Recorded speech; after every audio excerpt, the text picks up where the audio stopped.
Essa aqui me quemen, nós fazemos uma encuesta em duas partes. A primeira parte está característica general de a pessoa que está contestando a pergunta, se é mulher ou homem. A data, para essa aqui nós publicamos a data de 5 anos para arriba, para apoiar no questionário, se a pessoa está empregada, país de nascimento, duas perguntas normal que nós fazemos.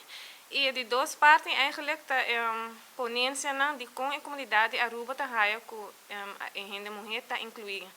Então, que nós podemos, a população de Aruba, então, nós podemos pensar em tópico maneira de educação, de clube de deporte, podemos pensar em arte, de parte de labor mesmo. Então, eigenlijk, nós meten eigenlijk para enquesta aqui para um bisa eigenlijk de com nossa percepção tá eigenlijk de percepção de gente mulher maneira como bisa de diferente tópico não per se por exemplo bom se tem conhecimento de tópico de por exemplo de baile pero que bota de lo que bom se wa como comunidade como tá aí que percepção de gente mulher tá eigenlijk por exemplo de mundo de baile também nós bisa que door que publicar o resultado na DBA para 8 de março, nós começamos eigenlijk hoje, então está vai ter dia 1 de março.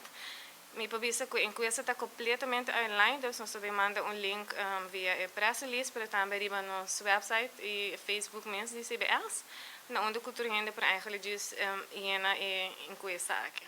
Então vai para tudo. É único eigenlijk opção of a único que nós echt bij laptop tá começa de 5 anos bij arriba, se é o standard de idade que normalmente nós usa e com hobby eigenlijk por trás na Aruba. Esse é o único que tem eigenlijk.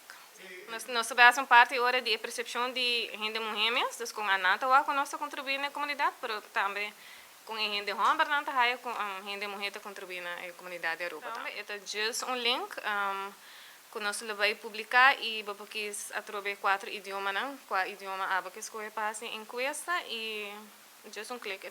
Tu pergunta nada, just um contesta e bota siga.